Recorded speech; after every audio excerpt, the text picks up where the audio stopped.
नमस्कार, वंदे मातरम दोस्तों। Chapter 1 probability statistics part 2 में short question from exercise 1 section B में question number 15। Event A is given where x is 0 less than x less than 1, यानी event A के हिसाब से x की वैल्यू 0 और 1 के बीच में, यहाँ इक्वल टू की साइन नहीं है, यानी एक्स की value more than 0 and less than 1।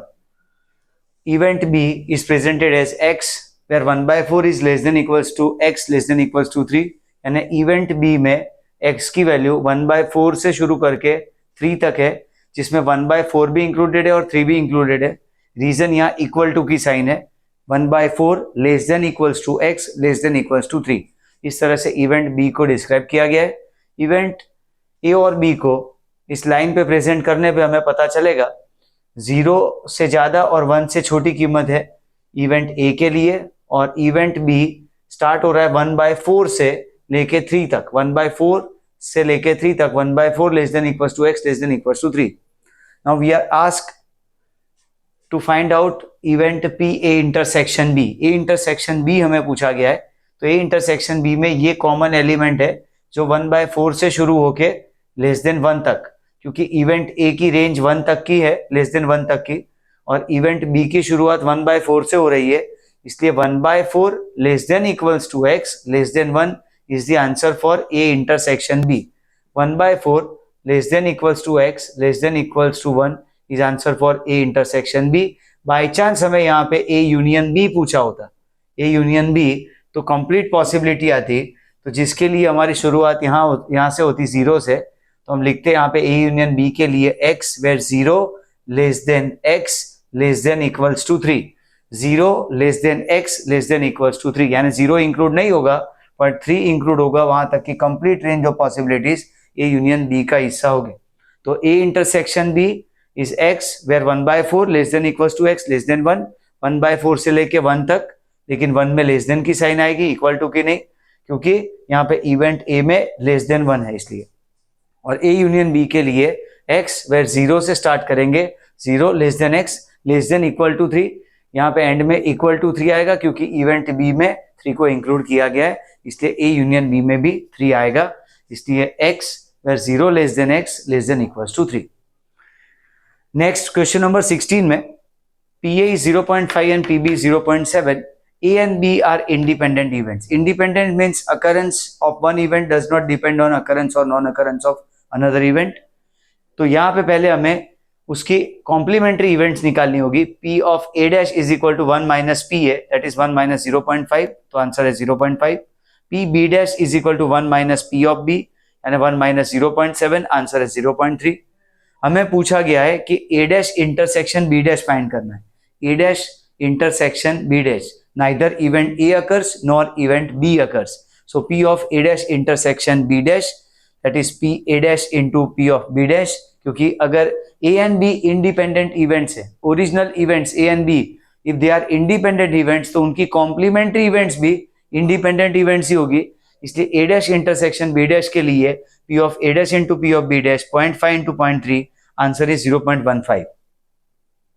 Next question number 19 में P of A is equal to P of B is equal to K, इस तरह से एक इक्वेशन दिया गया है, और A एंड B के लिए बोला गया है कि they are mutually exclusive events. Now exclusive events का मतलब होता है इंटरसेक्शन नल सेट है, यानी P of A intersection B equals to 0, तो P of A intersection B equals to 0, और हमें P of A union B find out करना है, तो फॉर्मूला है लॉ ऑफ एडिशन की, P of A union B equals to PA plus PB minus PA intersection B। P of A की value है K, B की value भी है K, minus A intersection B 0, तो final answer for P of A union B is 2K। Question number 21 में A and B are mutually exclusive and exhaustive events. Now two elements, they are exclusive and exhaustive. Mutually exclusive है, इसका मतलब A intersection B null set है और A intersection B की probability 0 है। A intersection B में कोई भी एलिमेंट नहीं है, इसलिए वो नल सेट एम्प्टी सेट हुआ, और A इंटरसेक्शन B की प्रोबेबिलिटी आएगी 0। नाउ एग्जॉस्टिव इवेंट्स है, इसका मतलब A union B is equal to U, because union of this two events will cover the entire sample space, यानी A union B is equal to U, So P of A union B is equal to P of U यानी कि 1. तो P of A union B is equal to 1. Now PA plus PB minus PA intersection B equals to 1, जिसमें PA की value है 1/3 plus P of B equals to 1 because A intersection B तो 0 है, इसलिए 1/3 plus PB is equal to 1. PB is equal to 1 minus 1/3 and answer for P of B is 2/3. Now out of next question in question number 22, total 100% items, 2 items are defective and remaining rest items are non-defective, means 98% items are non-defective. An item is selected randomly from this 100 these items, bunch of these items, and we are required to compute probability about the item selected is either defective or non-defective. तो ये clear है क्योंकि हमें already percentage में ही दे दिया है, probability ही direct दी गई है कि टोटल 100% में से 2% आर डिफेक्टिव. तो the probability that the item selected is defective is 2/100 or 0.02, and the probability that the item selected is non-defective is 0.98 because it's 98%. So 98/100 or 0.98. So whenever the probability is given in terms of percentage में जब दिया जाता है वो probability है, हम percentage से उसको convert करते हैं probability में. 100% में से 2% defective and 98% is non-defective. An item is selected randomly. If it is to be computed as defective, so probability is 2/100, 0.02, and if it is non-defective, 98/100, 0.98. Question number 23, number of sample points. We are required to compute number of sample points for tossing 5 balanced coins together. Now, one balanced coin has 2 sides, H and T, heads and tails. So, outcome per object is 2. Per coin, 2 objects, 2 outcomes are possible. 2 outcomes are possible, heads and tails. And whenever similar type of objects are thrown together, means यहाँ पे tossing 5 balanced coins together, we need to compute sample points. So outcome per object raised to number of object is the formula to ascertain total number of outcomes. Outcomes per object means per coin. Outcomes are 2. Raised to number of object means raised to number of coins. So 2 raised to 5 and answer is 32. 32 sample points. Number of sample points again need to calculate for tossing 1 coin and 2 dice together. Now एक coin में 2 outcome है, 2 raised to 1 because number of object is 1 and 1 die has 6 faced, 6 different possibilities, 1 2 3 4 5 6. 6 अलग अलग number print होते हैं dice, 6 face dice पे. तो 6 outcome is possible for each die and 2 outcome is possible for each coin. Now 1 coin and 2 dice are thrown together, so 2 raised to 1, 1 for coin, into 6 raised to 2, 2 is for dice because 2 dice are thrown simultaneously. So 1 coin and 2 dice, so 2 raised to 1 is 2 and 6 raised to 2 is 36, 2 into 36, 72 outcomes. 72 outcomes. By chance यहाँ पे 2 coin होते तो 2 raised to 2 4 and 1 die होता तो into 6, 4 into 6, 24 outcome होते. अगर यहाँ पे 2 coin और 2 dice का केस होता तो 2 raised to 2 यानी यहाँ पे होता 4 और 36, 6 raised to 2 यानी 36 into 4 यानी 144 आउटकम्स होते हैं. तो हमेशा हमें इस तरह से 2 डिफरेंट टाइप ऑफ ऑब्जेक्ट को जब भी simultaneously means they are tossed together, तो इस तरह से मल्टीप्लिकेशन की साइन के साथ दोनों के इंडिपेंडेंट आउटकम का मल्टीप्लिकेशन करना है, then we can ascertain total number of outcomes for the experiment. Next question में हमें पूछा गया है कि whether for any random experiment whether it is possible that P of A is 0.7 and P of A union B is 0.45. तो answer is it is not possible because if you arrange different events in order of their magnitude, in order of their probability, P of A union B is always greater than P of A because A union B, union of 2 events is always greater than probability of any independent event. So A union B always greater than P of A. So P of A is 0.7 and P of A union B is 0.45 is not at all possible. अगर P of A union B 0.7 होता और P of A 0.45 होता तो we can conclude कि yes it is possible because union of 2 events is always greater than probability for any independent event. Now question number 26, number of sample points for a random experiment of selecting 2 cards one by one with replacement from 52 playing cards. Now as you know there are 52 playing cards, 4 suits, 2 color, 40 face cards, 40 number cards and 12 face cards, total 52 cards. Now two cards are drawn randomly one by one with replacement, means a card drawn earlier in a first withdrawal is not set aside, it is replaced with the population while making the sequential withdrawal, while making the next withdrawal. It means here outcomes will be calculated, number of sample points will be calculated as n is equal to 52C1 क्योंकि एक card पहले select होगा, then the card is replaced with the population and another withdrawal is made. So for 52C1 into 52C1, one card and another card while replacing the first card. So 52C1 into 52C1, 52 into 52, total number of sample points is 2704. Next question, there are 2000 total tickets. Out of that 1998 tickets are eligible for prize and 2 tickets are without prize, means they are not eligible for prize. 1 ticket is selected out of 2000. So all possible outcomes of a random experiment of selecting 1 ticket out of 2000, 1 out of 2000 is n is equal to 2000 C1, 2000. Now event A, the ticket selected is eligible for prize. Now eligible tickets for prize is only 2. So M, favorable outcome for this event A is 2C1, 2. So P of A is M upon N, 2 by 1000, 2 by 2000. So answer is 1 by 1000. Section C, short questions में P of A is given as 1 by 3, P of B is 2 by 3 and P of A intersection B is given as 1 by 6. हमें पूछा गया है P of A dash intersection B dash. जब भी independently यहाँ पे A dash intersection B dash दिया है तो A union B whole dash होगा, यानी 1 minus P of A union B, जिसके लिए हमें A यूनियन B पहले कैलकुलेट करना होगा लॉ ऑफ एडिशन के बेसिस पे. P of A union B is PA plus PB minus PA intersection B.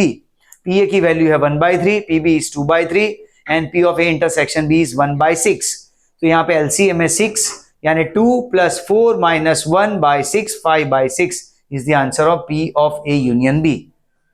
LCM is 6, so यहाँ पे 2 plus 2 into 2 4, so 2 plus 4 minus 1 by 6, answer is 5 by 6 for A union B. Now we are asked to compute probability for intersection of complementary event and a P of A dash intersection B dash, that is called P of A union B whole dash equals to 1 minus P of A union B, means 1 minus 5 by 6. So 6 minus 5 by 6, answer is 1 by 6. Question number 13 में PB is equal to 2 times P of A by B and its value is 0.4. ये equation को use करके independently पहले PB की probability लिखेंगे, P of B is 0.4 and 2 times P of A by B is 0.4. So P of A by B is 0.4 by 2 means 0.2. अब ये जो A by B है उसकी फॉर्मूला को ओपन करेंगे. P of A by B की formula है P of A intersection B upon P of B is equal to 0.2, where P of B की प्रोबेबिलिटी है 0.4. तो P of A intersection B upon 0.4 equals to 0.2. ये 0.4 यहाँ पे multiplication में आएगा 0.2 के साथ. So P of A intersection B is 0.2 into 0.4 and answer is 0.08. 0.08.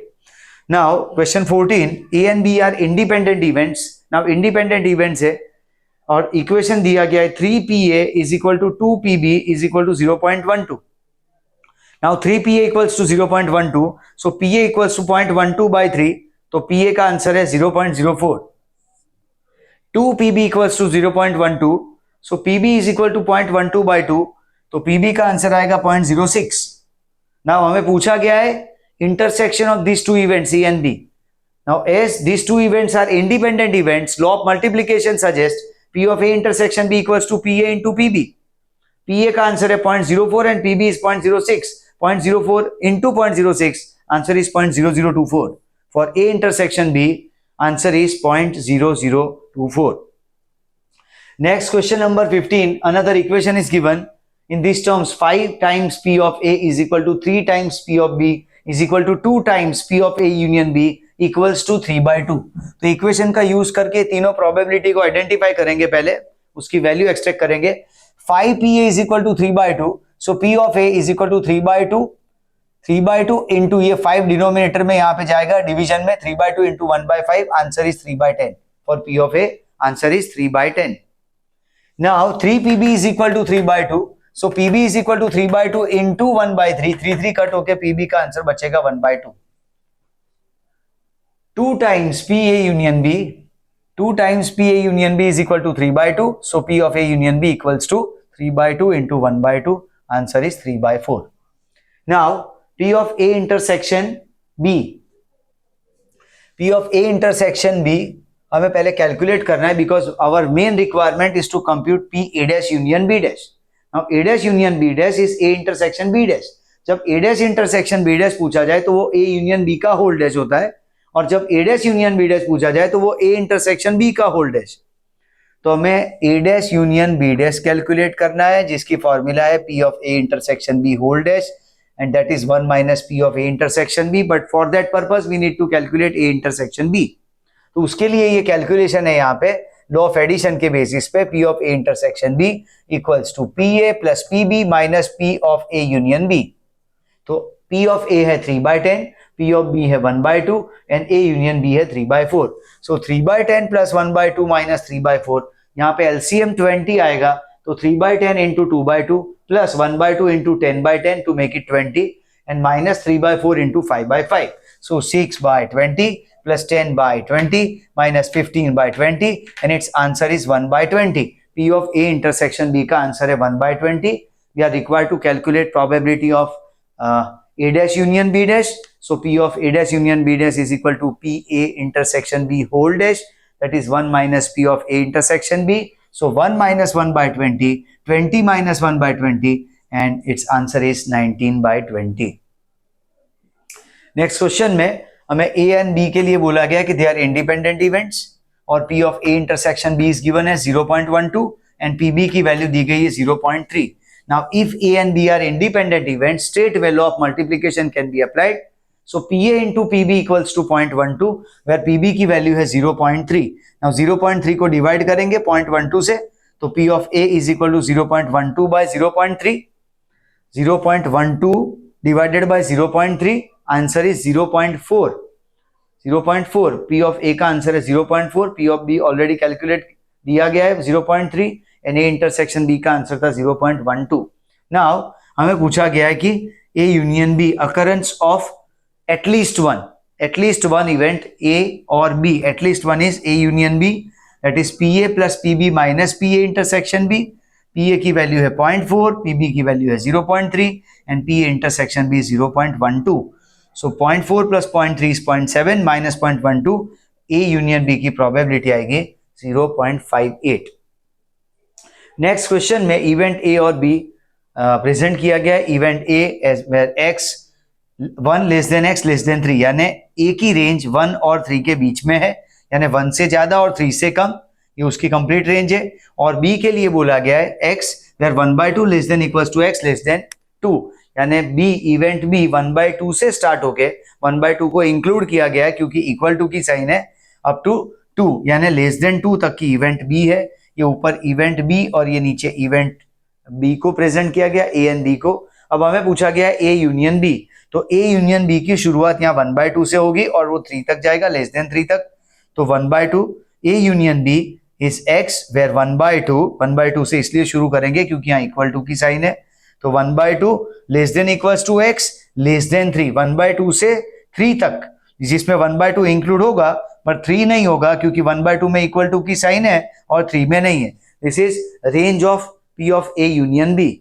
Now P of A intersection B, तो A इंटरसेक्शन B के लिए क्या होगा, तो जो कॉमन पार्ट है वो आएगा. अब A इंटरसेक्शन B में कॉमन पार्ट, यहाँ जो बीच में जो पार्ट है उतना ही कॉमन है, इसलिए वो मोर देन 1 से शुरू होकर लेस देन 2 के बीच में निपट जाएगा. ये पार्ट A इंटरसेक्शन B को हाईलाइट करता है. जो 1 से बड़ी वैल्यू होगी और 2 से छोटी वैल्यू, वही कॉमन एलिमेंट है. तो P of A intersection B is x where 1 less than x, 1 से बड़ी वैल्यू होगी, so less than x and less than 2 क्योंकि 2 से छोटी वैल्यू होगी. And this is range of event A intersection B.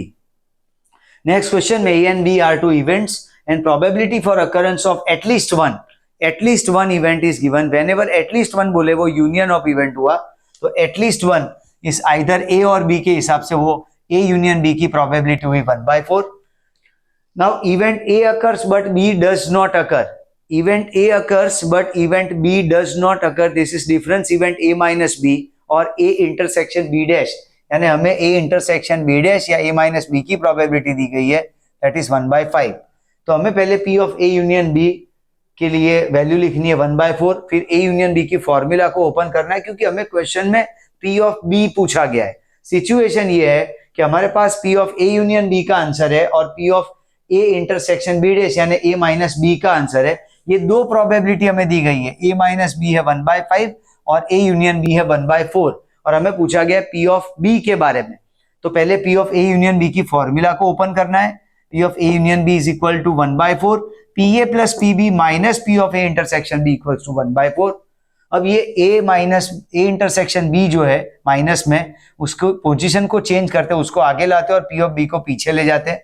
तो PA minus P of A intersection B plus PB is equal to 1/4 और PA minus PA intersection B जो है वो A minus B difference event को represent करता है। ये उसी की फॉर्मूला है PA minus PA intersection B और जिसकी प्रोबेबिलिटी हमारे पास है 1/5।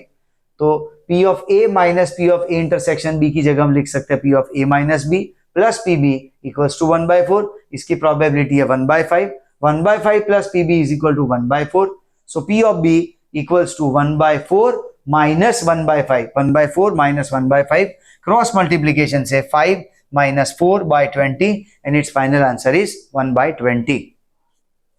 क्वेश्चन नंबर 19 में PB हमें दिया गया है 3/5 and P of A dash इंटरसेक्शन B इज 1/2, यानी difference event B minus A दिया गया है।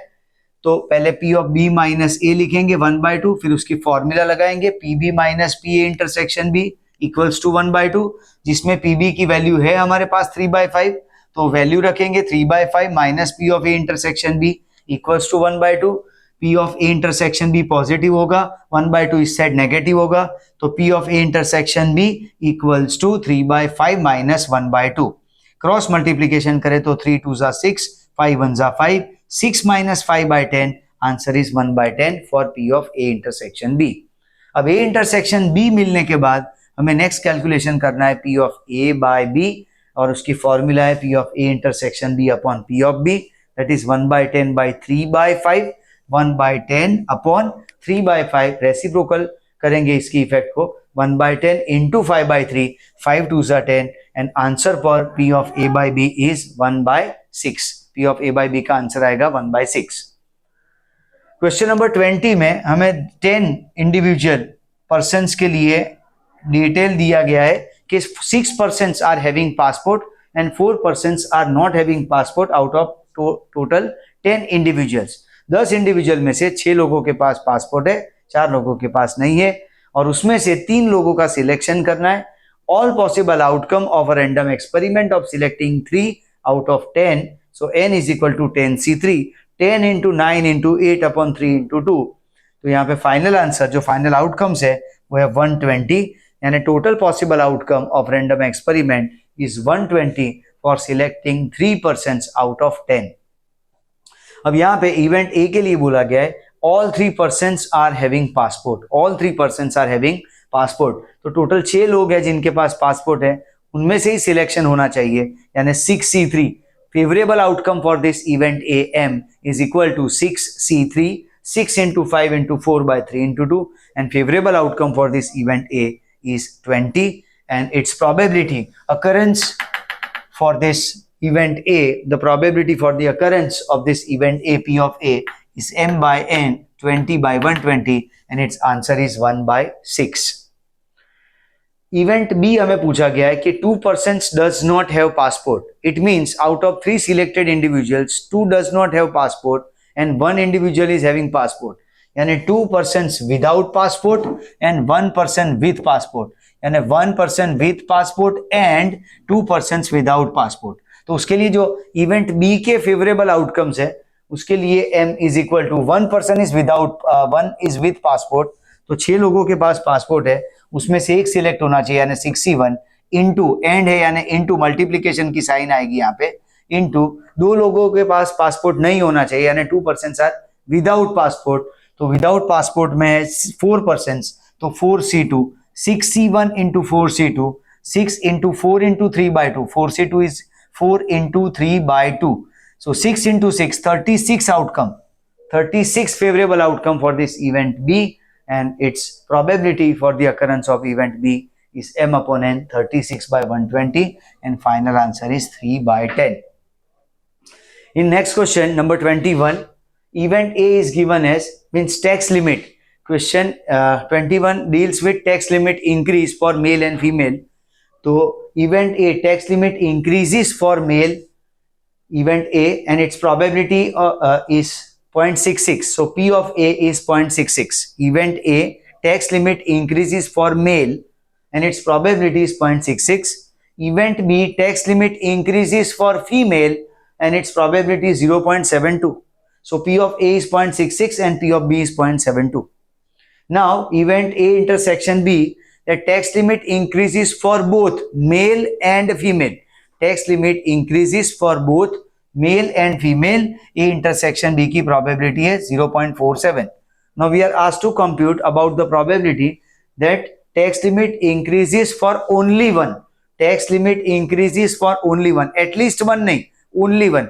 At least one पूछा होता तो P of A union B answer होता, तो वो तो PA plus PB minus PA intersection B. लेकिन हमें यहाँ पे ओनली वन का पूछा है. ओनली वन यानी union of difference event, means when event A occur event B does not occur and event B occur event A does not occur. ये situation है, इसको हमने सिंबॉलिकली इवेंट सी की तरह आइडेंटिफाई किया है. The tax limit increases for only one. So event C can be described as a intersection B dash union A dash intersection B. A intersection B dash and a difference event A minus B union A dash intersection B and a difference event B minus A.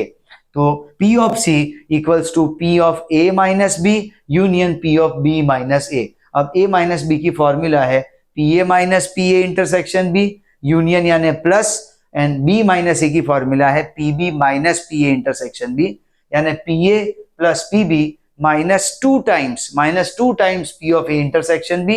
PA की probability है 0.66, PB is 0.72, minus 2 times 0.47 into 2, इसको minus करने पे P of C का answer आएगा 0.44.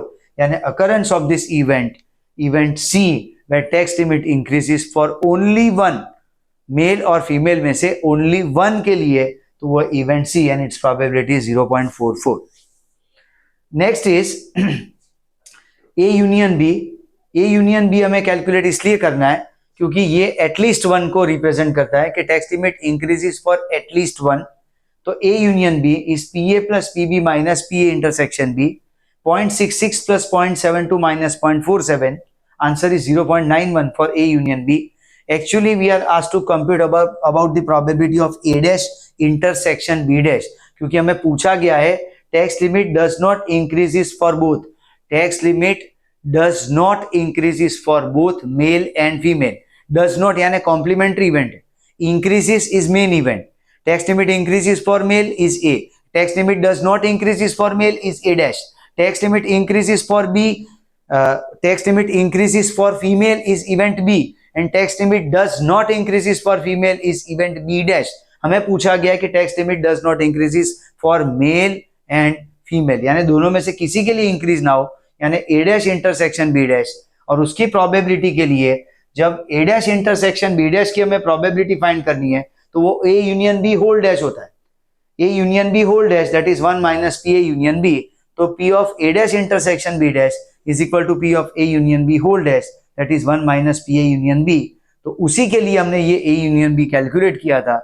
The probability that tax limit increases for at least one, और उसका जवाब था 0.91. So 1 minus 0.91, answer is 0.09, and that's the probability that tax limit does not increases for both male and female. तो इस तरह से ये section wise questions थे, and we are up to the closing point of this final exercise. Certain questions are there for this section C and D, and that will be dealt in the next session. Thank you.